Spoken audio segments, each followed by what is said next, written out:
Boa noite, queridos amigos da Igreja Batista da Freguesia, irmãos amados, também vocês que nos assistem de casa, que veem o nosso canal no YouTube, que ainda que não pertençam à nossa igreja, como membros dela, amam a palavra de Deus e têm nos honrado com a sua assistência. Que bom ter vocês aqui, muito bom mesmo. Quero trazer alguns avisos e também os motivos de oração que nós teremos hoje no nosso Oração e Ação Estudo Bíblico. Aliás, nós temos Oração e Ação na quarta, na quinta e na sexta-feira. Temos a nossa Escola Bíblica Dominical nos domingos às 9 horas pelo Zoom.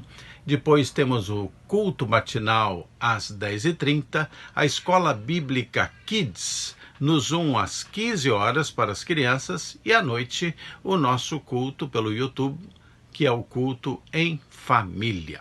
Vamos lá, vamos ver os motivos de oração que temos hoje, vamos compartilhar. Nós vamos orar agradecendo o aniversário da Denise Pacheco, da Georgina Miranda e do Adaíde de Oliveira. Vamos agradecer também o aniversário de casamento da Priscila e do Vitor Soares, querido casal que está no Nordeste. E vamos agradecer a Deus, logicamente, pela Letícia, filhinha deles, né? Vamos estar orando também por pessoas que estão enfermas. Vamos orar pela Rejane, pela Marilac, vamos estar orando também pela Juliana. Vamos orar por 2 casais pastorais na ilha que estão com Covid, um já se recuperando, o outro está hospitalizado. Vamos orar pelo pastor Everton e pela Priscila, e também pelo pastor Jader e esposa. São casais pastorais de igrejas da nossa região, vamos orar por eles. Vamos lembrar também de orar pela saúde do Agnello, irmão de Dona Alzira. Ele está muito doente.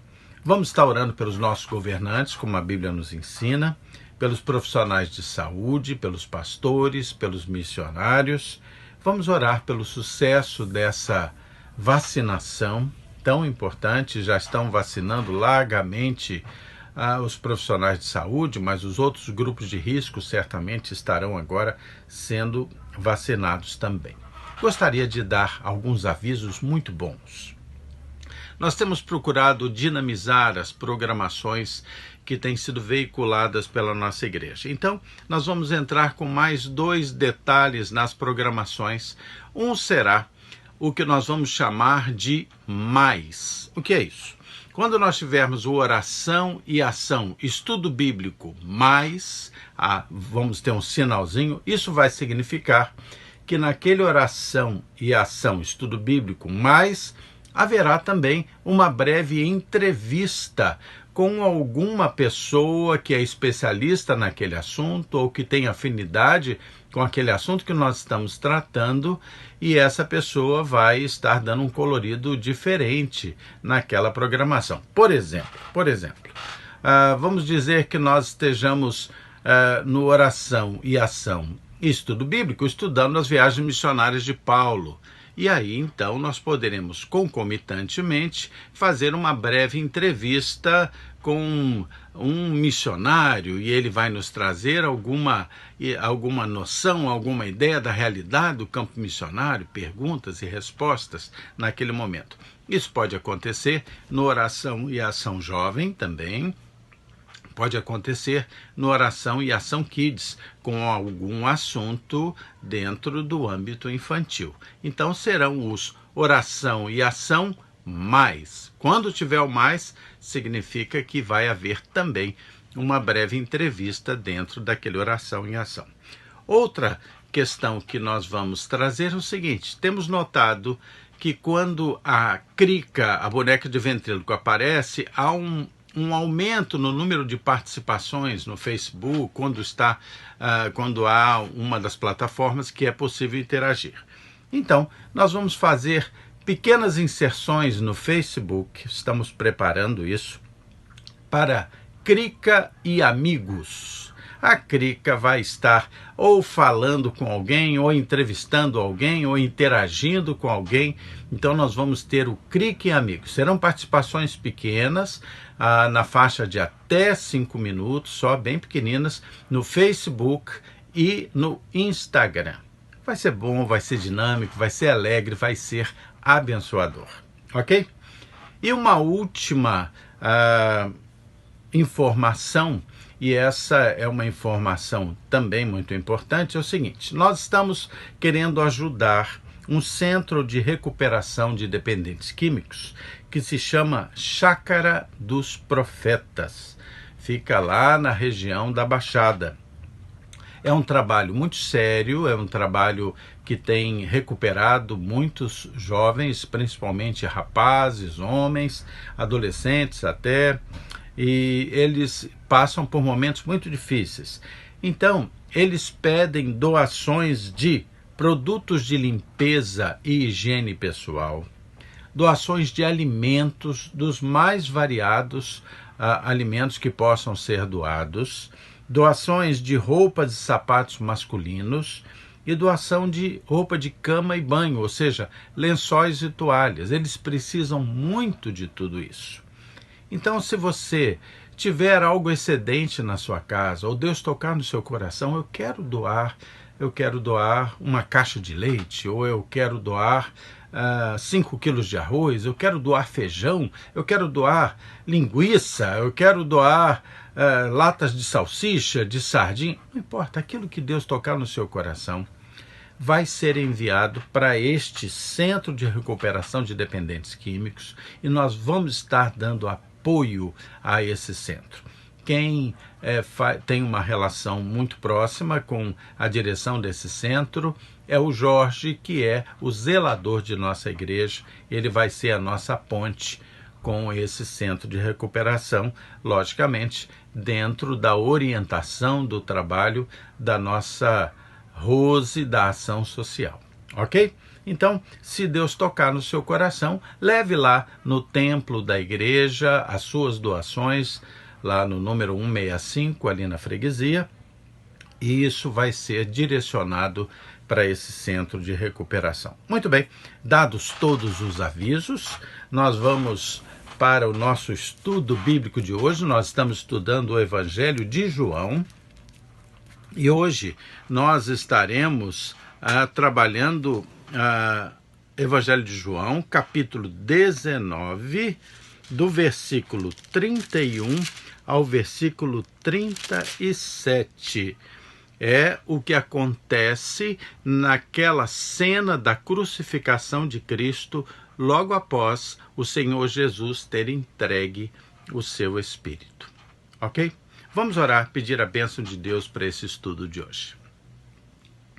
Senhor Deus, muito obrigado pelo teu amor, pela tua bondade.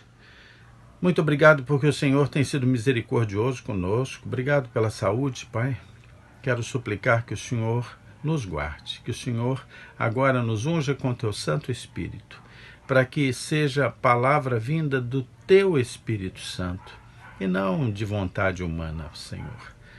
Que por amor e misericórdia o Senhor nos unja para expor e unja aqueles que estão ouvindo para compreender. Tudo isso te peço e agradeço, em nome de Jesus. Amém. Ok, abra sua Bíblia então em João 19. Na semana passada nós vimos aquele momento tão marcante e crucial no sentido da palavra, da morte de Cristo. E agora vamos ver o que aconteceu logo depois, segundo o Evangelho de João. João 19, 31. Então os judeus, para que no sábado não ficassem os corpos na cruz, visto como era a preparação, pois era grande o dia daquele sábado, rogaram a Pilatos que se lhes quebrassem as pernas e fossem tirados. Os soldados foram e quebraram as pernas ao primeiro e ao outro, que com ele tinham sido crucificados. Chegando-se, porém, a Jesus, como vissem que já estava morto, não lhe quebraram as pernas. Mas um dos soldados lhe abriu o lado com uma lança, e logo saiu sangue e água. Aquele que isto viu, testificou, sendo verdadeiro o seu testemunho. E ele sabe que diz a verdade, para que também vós creiais. E isto aconteceu para se cumprir a Escritura: nenhum dos seus ossos será quebrado. E outra vez diz a Escritura: eles verão aquele a quem transpassaram. Ok, nós temos aqui alguns momentos bastante dramáticos, muito duros. Uma coisa interessante é observar que, como vocês bem sabem, nós temos 4 evangelhos: Mateus, Marcos, Lucas e João. E cada um desses evangelhos nos mostra detalhes específicos daquele momento da morte de Cristo e o momento que se segue logo após a sua morte. O evangelho de João nos revela alguns detalhes aqui que só são revelados no evangelho de João, são muito particulares. Lembre-se que João tem uma situação muito especial aqui. João foi testemunha ocular da crucificação de Cristo. Lembre-se que João estava aos pés da cruz junto com Maria. Ele viu tudo aquilo acontecer. Então, ele se assenhorou de detalhes ali muito específicos. Então, nós vamos lendo a partir do versículo 31, que diz assim: então, os judeus, para que no sábado não ficassem os corpos na cruz. Por que ficassem os corpos na cruz? Lembre-se que Jesus estava sendo crucificado e aqueles ladrões, um à sua direita e um à esquerda, estavam sendo crucificados numa cruz romana. Estavam sendo executados por Roma e, consequentemente, por 4 soldados romanos que estavam com os afazeres e obrigações ali decorrentes da crucificação. Aí você vai dizer, mas como é que você sabe que foram 4? Bom, há uma visão de que são 4, porque nós sabemos que as vestes de Jesus foram repartidas em 4 partes pelos soldados que estavam ali. Se repartiram em 4 partes pelos soldados que ali estavam, como é relatado no texto. Provavelmente nós tínhamos 4 soldados romanos ali. Um deles, certamente um centurião, como é mostrado em outros momentos dos evangelhos. Então, o texto diz, então, os judeus, para que no sábado não ficassem os corpos na cruz, porque os romanos tinham o hábito de crucificar da seguinte forma. Normalmente a gente imagina a cruz muito alta, não era. Os pés do crucificado ficavam a talvez 1,5 metro, talvez menos até acima do chão. E os corpos ali eram crucificados, as pessoas morriam ali, e era hábito romano abandonar os corpos na cruz. Eles abandonavam para que as aves de rapina e os animais ferozes viessem à noite e comessem os corpos. Esse era o hábito terrível daquela crucificação, né? Daquela forma de matar. Mas, como ali estavam os judeus, e os judeus tinham toda uma questão com relação ao trato da morte, e também aquela sexta-feira, de sexta para sábado, era o momento em que se dava entrada às festividades da Páscoa. E eles não queriam que o sábado fosse contaminado com os corpos que ficariam ali naquelas cruzes. Então, como dentro da visão judaica o sábado começaria às 18 horas da sexta, ou seja, no anoitecer da sexta, eles pediram a Pilatos para que os corpos fossem retirados. De que forma? Seguindo o versículo 31. Visto como era preparação, pois era grande o dia daquele sábado. Grande o dia, porque tratava-se do sábado da festa da Páscoa. Rogaram a Pilatos que se lhes quebrassem as pernas e fossem tirados. Havia o hábito de não só apressar a morte dos crucificados quebrando as pernas, mas na realidade quebrar as pernas dos crucificados naquela modalidade de morte era parte do suplício, era uma parte do sofrimento que deveria ser imposto aos crucificados. Mas quando isso acontecia, impunham quebrar as pernas com golpes ou de ferro ou de peças de madeira. Quando isso acontecia, realmente apressava em grande sofrimento a morte daqueles que estavam sendo crucificados. Mas quando e aí eles tirariam, isso não contaminaria o sábado, né? Mas os soldados, segundo o versículo 32, foram e quebraram as pernas ao primeiro e ao outro com que ele tinha sido crucificado. Então quebraram as pernas dos dois ladrões. Eles estavam vivos, então fazia sentido aquele incremento de suplício dentro da visão deles. O versículo 33 diz que, chegando-se, porém, a Jesus, como vissem que já estava morto, não lhe quebraram as pernas. Algumas considerações. Jesus passou 6 horas na cruz. Jesus passou 6 horas na cruz, de grande suplício. E ele morreu antes dos ladrões que estavam um de um lado, outro de outro. Primeira consideração é que o texto nos mostra que Jesus entregou o seu espírito. Jesus tinha já cumprido a missão de levar sobre si os pecados de toda a humanidade, os meus pecados, os seus pecados.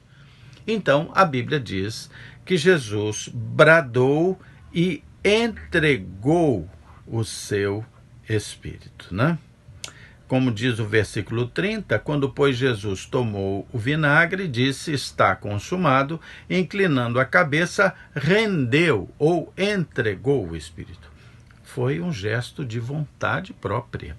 Ele entregou o Espírito. Outra questão é que Jesus foi extremamente castigado antes da cruz. Jesus passou a noite anterior, a noite de quinta para sexta, sem dormir nada. Ele foi aprisionado no anoitecer da noite, na quinta-feira, foi julgado irregularmente durante a noite, e vocês vejam que ele sofreu grandes maltratos, tanto do sinédrio quanto dos soldados, e naquela noite ele recebeu 6 momentos de julgamento, 6 momentos diferentes de julgamento. E aí então, ele já muito sacrificado, a coroa de espinhos, todo o sacrifício que havia sido imposto a ele, ele foi para a cruz com seu físico extremamente mais debilitado do que aqueles outros 2 ladrões. Mas que ainda assim a Bíblia deixa claro que ele entregou o seu espírito. Outra questão a ser apreciada aqui, que vai nos mostrar uma importante razão porque as suas pernas não foram quebradas, e eu quero convidar vocês a irem comigo para um texto que está no Salmo 34, versículo 20. Jesus estava ali também cumprindo profecia, visão profética, messiânica. Então veja lá, Salmo 34, 20. Salmo 34, 20, que vai nos mostrar o seguinte. Podemos ver o 19 e 20, que diz assim: muitas são as aflições do justo, mas o Senhor de todas o livra. Preserva-lhe todos os ossos, nenhum deles sequer será quebrado. E este texto é encarado como uma profecia messiânica, uma profecia relativa ao Messias. O texto bíblico então diz que os ossos de Jesus, desde lá do Velho Testamento, avisando que os ossos não seriam quebrados. Então, não quebrar-lhes as pernas, isso significava cumprimento de profecia. Ok, no versículo 34, nós lemos assim: mas um dos soldados lhe abriu o lado com uma lança, e logo saiu sangue e água. O texto nos mostra, então, que embora os soldados que eram experientes naquelas crucificações, naquelas execuções, eles perceberam que Jesus estava morto já, e que então não quebraram as pernas. Isso cumpriu a profecia, mas a gente fica pensando, muitos devem ter dito, ele não morreu nada. Por isso que ele saiu do túmulo dali a 3 dias, porque na realidade ele não teria morrido. Certamente alguém diria isso. Mas para que houvesse garantia da ressurreição de Cristo, um daqueles soldados, não sabendo, mas certamente por indução de Deus, foi e de baixo para cima cravou o lado de Jesus até o seu coração, provavelmente. Eles eram soldados treinados para matar. E o texto diz que saiu água e sangue. Muito bem. Em volta do coração existe uma membrana que envolve o coração que se chama pericárdio. Em situações de extremo sofrimento, como essa que Jesus passou na cruz, terrível, a própria crucificação trazia uma dificuldade de respiração imensa. A pessoa acabava tendo grandes retenções dos líquidos, porque o próprio coração ali não conseguia bombear suficientemente. Eu não sou médico, mas isso é relato de estudiosos nessa área, de que o pericárdio, ou seja, aquela membrana que envolve o coração, se encheria de líquido também. Então, uma perfuração traria sangue coagulado, daquele que havia morrido, e certamente líquido ali retido no pericárdio, que estaria comprimindo o coração, e ali saiu água e sangue. E esse gesto da lança cravada no peito de Jesus certamente atesta, sem nenhuma dúvida, a sua morte. E, consequentemente, atestada a morte, isso atesta a ressurreição ao terceiro dia. Se estava comprovadamente morto, só pôde ser visto porque ressuscitou. Muito bem, versículo 35 diz: aquele que isto viu testificou. O evangelho é o evangelho de João. Quase todos os teólogos aceitam que o autor desse evangelho é João, o mesmo João que estava aos pés da cruz com Maria. Então, aquele que isto viu, testificou, João, se referindo a si próprio, sendo verdadeiro o seu testemunho ocular de tudo aquilo. E ele sabe que diz a verdade, para que também vós creiais. João, em alguns momentos, nós vimos no decorrer do seu evangelho, ele, quando vai citar alguma ação feita por ele mesmo, ele o faz como se fosse outra pessoa, como quando os discípulos correram, vai aparecer isso daqui a pouco, correm para ver o túmulo de Jesus depois que ele ressuscitou. Ele diz, olha, aquele a quem ele amava correu mais do que o outro. E às vezes ele se refere àquele discípulo e está se referindo a si mesmo. Era um jeito próprio de João escrever. Muito bem, aqui João atesta a veracidade como uma testemunha ocular.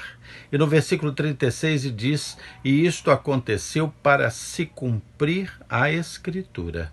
Nenhum dos seus ossos será quebrado", como nós vimos em Salmo 34, 19 e 20.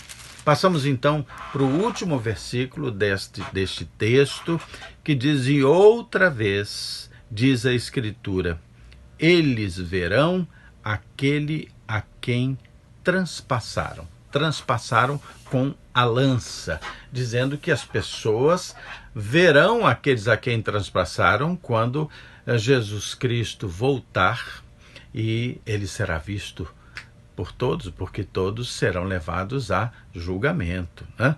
Então eu quero comprovar essas duas palavras, que todos verão aqueles a quem transpassarem. Primeiro eu vou convidar você a vir comigo a Zacarias 12:10. Voltando aqui para o fim do Velho Testamento. Zacarias, abre aí, por favor. Zacarias, capítulo 12, versículo 10. Que vai dizer o seguinte: muitos anos antes da vinda de Cristo e da morte na cruz, diz assim: "E sobre a casa de Davi e sobre os habitantes de Jerusalém derramarei o espírito da graça e de súplicas. Olharão para aquele a quem transpassaram. Pranteá-lo-ão", ou seja, chorarão por ele, como quem pranteia por um unigênito, e chorarão por ele como se chora amargamente pelo primogênito. Zacarias, profeta, talvez 450, 500 anos antes de Cristo, aqui, já falando sobre esta passagem em que Jesus seria transpassado. Mas nós vamos ver também no final da Bíblia, naquele texto lindo ali de Apocalipse, capítulo 1, versículo 7, também escrito pela pena de João. Venha comigo para Apocalipse 1:7. Ok? Abriu aí? Apocalipse 1:7, que vai novamente afirmar essa situação dos olhos que verão aquele que foi transpassado. Versículo 7 do capítulo 1 de Apocalipse: "Eis que vem com as nuvens, e todo olho verá, até quantos o transpassaram, e todas as tribos da terra se lamentarão sobre ele, certamente. Amém." Ok, nós vimos aqui então Jesus nos momentos pós-mortem, na cruz, as coisas que aconteceram ali com ele, cumprimento de profecias e também o testemunho ocular de João. Na próxima semana, dando seguimento a este texto, nós vamos estar vendo o sepultamento de Jesus e entendendo o significado de cada um daqueles gestos, cada uma daquelas ações, daqueles costumes que ali foram utilizados, tá bom? Nós vamos ver João 19, do versículo 38 ao versículo 42, na próxima quarta-feira, no Oração e Ação Estudo Bíblico. Ok? Vamos orar, vamos pedir a Deus as bênçãos dele sobre aqueles pedidos todos que trouxemos no início do programa, pedir a Deus que abençoe os que estão doentes e agradecer pela vida dos aniversariantes. Vamos lá, feche seus olhos, baixe sua cabeça. Senhor Deus, muito obrigado, Senhor, pelo teu amor e pela tua bondade. Muito obrigado pelo texto bíblico, Senhor, que é vivo e nos dá a consciência de tudo aquilo que aconteceu há 2000 anos atrás, mas que é tão fundamental, Senhor, para a história da humanidade de hoje e de sempre. Senhor Deus, eu quero suplicar que o Senhor abençoe os enfermos, Senhor. Abençoe, eu te peço, Rejane, Marilac, Juliana, Senhor. Abençoe os casais pastorais, pastor Everton e esposa, pastor Jader e esposa. Abençoa, Senhor, eu te suplico. Abençoa também o seu Agnello, Senhor, eu te suplico. Senhor Deus, muito obrigado pelos aniversários de casamento também. Quero suplicar que o Senhor abençoe os governantes do nosso país. Pai, é tão difícil, nós ficamos às vezes tão confusos diante de tantas possibilidades de corrupção, de mentiras, mas o Senhor é soberano sobre tudo isso. O Senhor conhece toda a verdade, o Senhor é a verdade. Então nós queremos te suplicar, Senhor, abençoa os governantes do nosso país. Abençoa os bons governantes, firma-os, Senhor, com a tua mão e o teu poder. Guarda-os de todo mal, Senhor, eu te peço. Dê a eles coragem, Senhor, proteção.